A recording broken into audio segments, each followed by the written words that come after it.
তো গাইস আমাদের এটা হচ্ছে ফাইনাল লুক, এই দেখো। আর এবার আমরা চললাম রথের মেলাতে, তো চলো। তো দেখো বন্ধুরা, আমরা কিন্তু চলে এসেছি গোডাউন কলোনিতে উল্টো রথের মেলা দেখতে। আর এসেই দেখলাম কিন্তু রথটা তখন ঢুকছিল। তো আমরা দেরি না করে বাইরে থেকেই প্রণাম তো প্রথমে করেই নিলাম। তারপর এত ভিড় সামনেটায় যে সামনেটায় যেতে পারছিলাম না, তাই বাইরে থেকে ভিডিও করতে করতে কিন্তু ভেতরে ঢুকলাম। আর তার মাঝখানে আমার মাদেরকে খুঁজে পাচ্ছিলাম না পেছনে, ওই জন্য বলা করছিলাম যে মারা কোথায় আছে দেখো। এখানে কয়েকটা ভাই পান, ফুল, তুলসী পাতা বিক্রি করছিল, একসাথে ওগুলো বাঁধা ছিল। তো তাদের কাছ থেকে কিন্তু আমি কয়েকটা পানও নিয়ে নিলাম, যেহেতু রথে দিতে হবে, প্রভু জগন্নাথকে দিতে হবে তাই। আর এখানে আরও অনেক ছোট ছোট ভাইয়েরা কিন্তু এই রথগুলো এনেছিল। তার মাঝখানে দেখো আমার ছোট ছেলে কিছুটা রথ কিছুক্ষণ রথটা টেনে নিল, কিন্তু প্রথম একা একা রথের দড়ি ধরে টানছে। তো দেখতেই পাচ্ছ তোমরা কতটা কিউট লাগছে দেখতে। ও কিন্তু ঠিক মতো টানতেও পারছে না। ছোটো ছোটো রথগুলো এত সুন্দর লাগছে দেখতে, এত সুন্দর সাজিয়েছে, তো খুব ভালো লাগছে।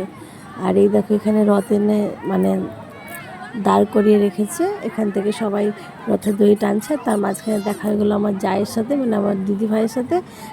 তাদের সাথে একটু কথা বলে নিলাম, একটু গল্প করে নিলাম। আর এবার কিন্তু আমাদের ওই হাতের পান, ফুল, বেলপাতাগুলো রথের ওখানে ছুঁড়েই দিতে হবে, যেহেতু কাছে তো না, যা আস্তে করে দিলেই পড়ে যাবে। এই দেখো সবাই ছুঁড়ে দিচ্ছে, আমরাও কিন্তু এভাবেই ছুঁড়েই দিয়েছিলাম। তার সাথে কিন্তু সঙ্গে সঙ্গে একটু রথের দড়িটাও টেনে নিলাম। আজকে একটু আমরা তাড়াতাড়ি এসেছি, সোজা রথের দিন একটু বেশ দেরি হয়ে গেছিলো, আসতে অন্ধকার হয়ে গেছিলো। সেই জন্য আজকে আমরা একটু তাড়াতাড়ি বাড়ি থেকে বেরিয়েছি, যাতে অন্ধকার না হয়, ঠিক মতো মেলা দেখতে পারি, রথের দড়ি টানতে পারি, প্রভু জগন্নাথকে দর্শন করতে পারি। তো এই দেখো এখানে রথের দড়ি টানা হচ্ছে, আমি টানছি। আর ওইদিকে আছে মায়েরা আছে ওইদিকে, আর আমি আগে আগে এখানে দড়িটা টানছি।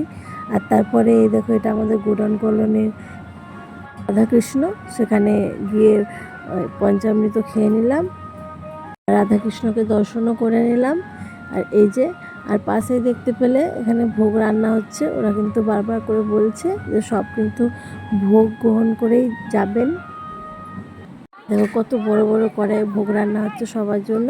আর তার মাঝখানে কিন্তু চলে এসেছে বৃষ্টি ভালোই বৃষ্টি হচ্ছিলো। তো সবাই কিন্তু আমরা এই ছাউনির তলাটাই দাঁড়িয়েছিলাম, অনেকক্ষণ ধরে দাঁড়িয়ে থাকার পরে একটু বৃষ্টিটা কমলো, তারপরে কিন্তু আমরা এই দেখো ভোগ পেয়েও গেছি। আমরা কিন্তু ধীরে সুস্থে এই ভোগটা খেলাম, খুব গরম ছিল। আর মেলা এসেছি, বাচ্চারা কিছু নেবে না, কোথাও যাবে না, তা কি হয়? দেখো আমার ছেলে বলছে ওটা নেব, ওটা। আমার ভাই মেয়ে বলছে ওটা নেব, আমার বড় ছেলে বলছে পেন নেব। তো তাদের জন্য এই দেখো মেলাটাও ঘুরে নিলাম। এর আগের দিন ভালো করে ঘুরতে পারিনি বৃষ্টির জন্য। তো ওদের সবাইকে এই দেখো একটা করে সব কিনে দিল মা আর এই যে রিয়া। আর তারপরে মেলা থেকে নিয়ে নিলাম পাঁপড় আর চপ।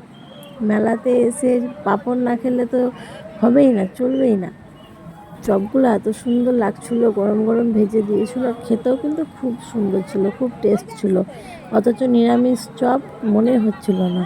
আর তারপরেই সেখান থেকে যখন আমরা বেরোই, গোডাউন থেকে বেরোবো, তখনই দেখলাম যে ইস্কনের রথ ঢুকলো। আমরা কিন্তু ম্যাকেজি পার্কে যাইনি আগে, আমরা ইস্কনের রথ দেখতেও পাইনি। আমরা ওখান গোডাউন থেকে বেরানোর সময় দেখতে পেলাম ইস্কনের রথ ঢুকলো। তো যাই হোক, ভাগ্যে ছিল বলে দর্শন হলো।